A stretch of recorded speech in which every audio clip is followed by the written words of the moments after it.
She rebuilt herself not once, but twice. First from heartbreak, and then from humiliation. A duchess no longer in title, yet determined still to carry the posture of someone who once wore a crown's proximity. For years, she did what so few in public life manage. She softened her name. She rewrote her narrative. She stepped willingly into school halls, charity stages, and daytime sofas, offering warmth where once there had been headlines. To many, Sarah Ferguson became a testament to perseverance, a reminder that even those who fall can rise again, provided they walk with humility and lend their voice to causes greater than themselves. Her smile, once a shield, became an invitation. Her presence, once questioned, became welcomed. But in Britain, redemption is never a destination, only a delicate agreement between public memory and private conduct. And agreements, especially those shaped by monarchy, are fragile things. So when a single email emerged, quiet in tone, clumsy in intent, yet heavy in implication, the illusion of stability cracked. It was not a scandal of magnitude, it was a misjudgment of trust. A moment where private strain met public duty, and composure slipped just enough for the world to notice. Was it desperation in the face of financial strain? A misguided belief that forgiveness had earned a softer scrutiny? Or simply the human instinct to grasp for relief when options shrink and doors feel closed? No crime was proven, no malice declared. But within the royal sphere, consequence rarely requires intention, only perception. And perception turned quickly. Outside, rain gathered on the iron gates of palace grounds, where tradition stands firm against time. Inside homes across Britain, screens glowed with headlines that moved faster than context ever could. And on a lone device, perhaps in the hush of early evening, the email that had promised nothing extraordinary cast a shadow longer than its words. In a family where silence is currency and duty its keeper, even a whisper can echo loudly. And so, what had taken a decade to rebuild began to tremble in a single moment. Not from scandal's roar, but from a sigh of disappointment. Forgiveness, it seemed, had never erased memory. It had merely waited beside it. And when the moment came, memory spoke first. But redemption does not vanish in a day, and neither does loyalty. To understand the weight of that email, we must first understand the life she rebuilt to protect. After the turbulence of the 1990s, a decade in which headlines often spoke louder than humanity, Sarah Ferguson began again. Not with declarations, but with work. Not the ceremonial duties of royal life, but the practical, steady rhythm of earning trust in smaller rooms, at children's reading corners, charity fundraisers, and quiet hospital wards. Instead of grandeur, she chose accessibility. Where others upheld mystique, she cultivated relatability. She laughed easily, admitted mistakes without flinching, and spoke of healing, self-worth, and second chances with the tone of someone who had lived each lesson, not merely studied it. There were children's books with bright covers and gentle morals. Stories shaped not to impress critics, but to comfort young minds. There were wellness programs, conversations about emotional resilience and personal recovery, long before such topics became fashionable in public life. And there were interviews, honest, sometimes playful, sometimes reflective, where she sat not as a duchess seeking applause, but as a woman offering perspective. Slowly, the press lens softened. Not because her past disappeared, but because she allowed herself to be seen as human rather than headline. Her closeness to her daughters, Princess Beatrice and Princess Eugenie, provided a quiet counter-narrative. There, in photographs at school gates or charity galas, was affection unforced, a reminder that whatever storms had shaped her life, motherhood had anchored it. She did not reclaim a palace role, instead she carved a civilian space with persistence. And Britain watched, almost surprised, as public affection followed effort rather than entitlement. A duchess in name, only, yet in public sentiment, increasingly a figure of warmth and perseverance. Still, redemption in the royal sphere is a shadowed path. Every return to the spotlight carried a memory with it, a reminder that while the country can forgive, it never quite forgets. There were whispers in commentary columns, footnotes in features, the faint hum of caution that trails those who have stumbled.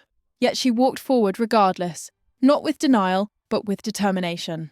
Her voice, once defensive, evolved into one that championed empathy. Her public presence grew not through royal decree, but through personal labour.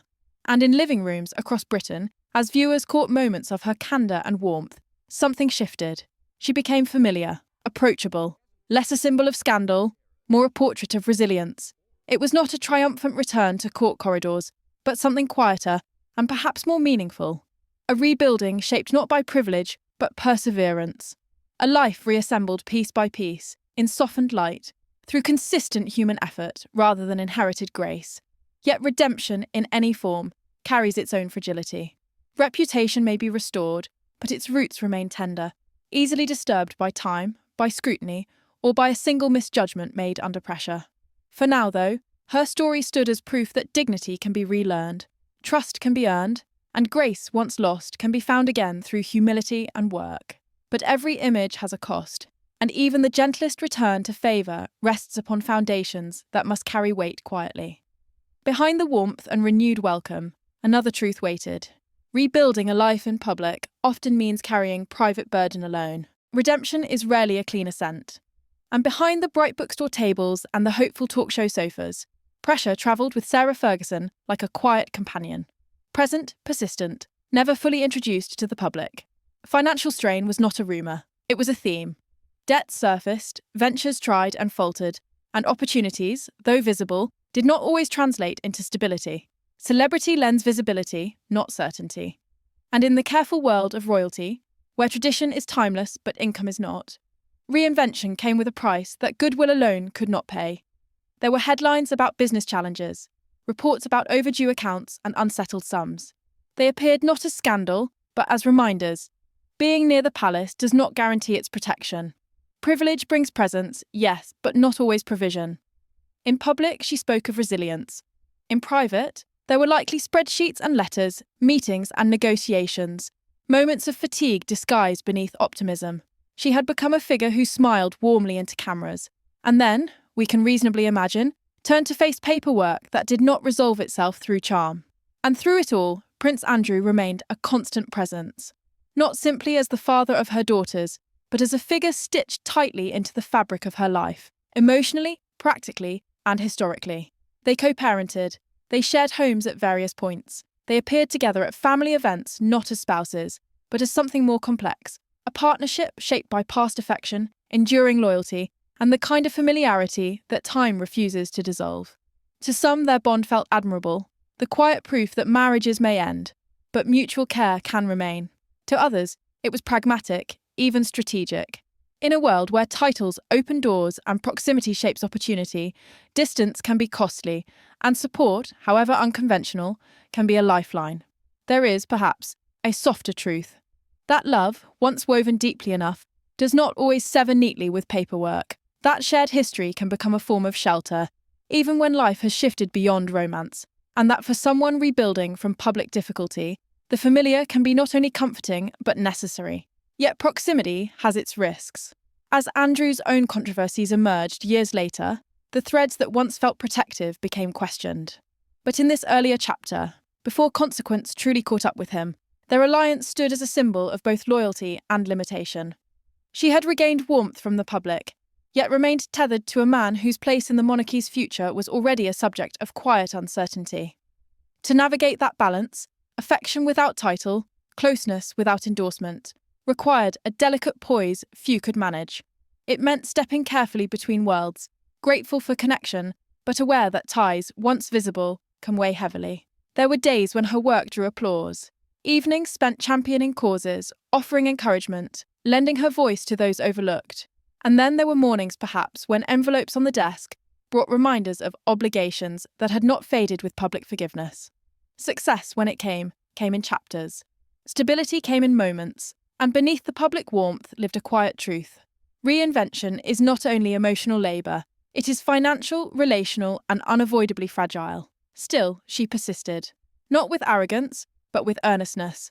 Not protected by royal rank, but sustained by a stubborn belief that a life rebuilt in the light, no matter how thin the foundation, was still worth standing upon. She knew joy, in family gatherings, in books read aloud to children who trusted her voice, in causes that welcomed her presence not for her title, but her effort. Yet she also lived with caution. Because when reputation has once been bruised, every step forward feels measured, and every miscalculation feels amplified. She walked that path with dignity, even as the cost quietly followed. And so the stage was set, a life restored in view, but underpinned by strain just out of sight. Resilience had carried her far, yet the ground beneath remained unsettled. The real test of redemption was not applause, but endurance. And the moment would come when grace, hope, and loyalty would collide once more, not loudly, but with the soft, devastating force of a single choice. It arrived quietly, as turning points so often do, not with scandalous intrigue, but with a few hopeful lines typed in private. A gesture framed in warmth, suggestion, and the faint promise of access. In another life, it may have passed unnoticed. But for Sarah Ferguson, every word carried the weight of years spent rebuilding trust. The message offered connection, a pathway implied rather than pledged, in exchange for support she perhaps needed more than she wished to admit. No threat, no deception, just vulnerability laid bare, and a moment where pressure blurred judgment. When it surfaced, the air shifted. Old doubts stirred, headlines revived gentle skepticism, and admiration turned to wary distance. Not outrage, just disappointment, like a nation quietly sighing at a familiar misstep. Within palace walls, silence spoke its oldest language. No dramatic exclusion, only a polite step back, safeguarding the crown as it has always done. Her openness, once a strength, suddenly felt exposed in a world built on discretion. She did not fall by betrayal, but by circumstance. A reminder that redemption in royal life is fragile, and trust once borrowed must always be repaid.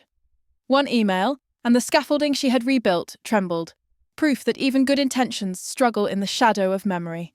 And Britain wondered not whether she had risen, but whether she could stand again. Life did not collapse, it simply softened. No grand statements, no exile, just a gradual dimming from the public stage, the gentle retreat the monarchy prefers when dignity must be preserved. Public roles eased away, invitations narrowed to family moments, weddings, christenings, gatherings where blood outranked protocol. Neither embraced nor dismissed, she entered a quiet middle ground, present yet peripheral. She walked Windsor paths, smiled for lenses at a distance, appeared where sincerity mattered more than status. Once discussed for spectacle, she became a symbol of endurance, imperfect but steady. The crown kept her close enough for sentiment, yet far enough for safety. A reminder that affection in royalty is real, but boundaries are older and stronger than any individual.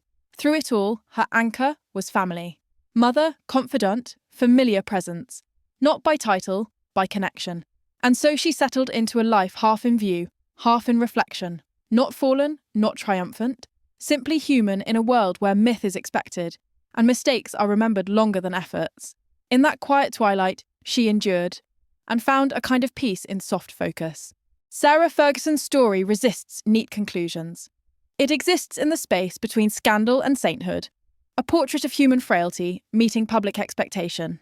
She stumbled, rose, and learned that in royalty, forgiveness is extended, but never truly owned. Charm carried her far, loyalty held her fast, yet redemption remained a season, not a certainty.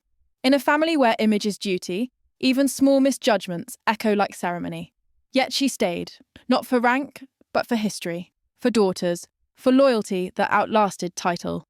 Perhaps dignity here lies not in returning to prominence, but in embracing a quieter place with grace. A life rebuilt without applause, a heart that kept walking toward light despite long shadows. A candle flickers, stills, morning touches ancient stone. Time moves, memory softens. Reputation in royal life hinges on falter more than assent. Yet character is revealed in who remains when the cameras fade. She remained, not perfect, not fallen, simply human. And perhaps that, in the end, is redemption enough.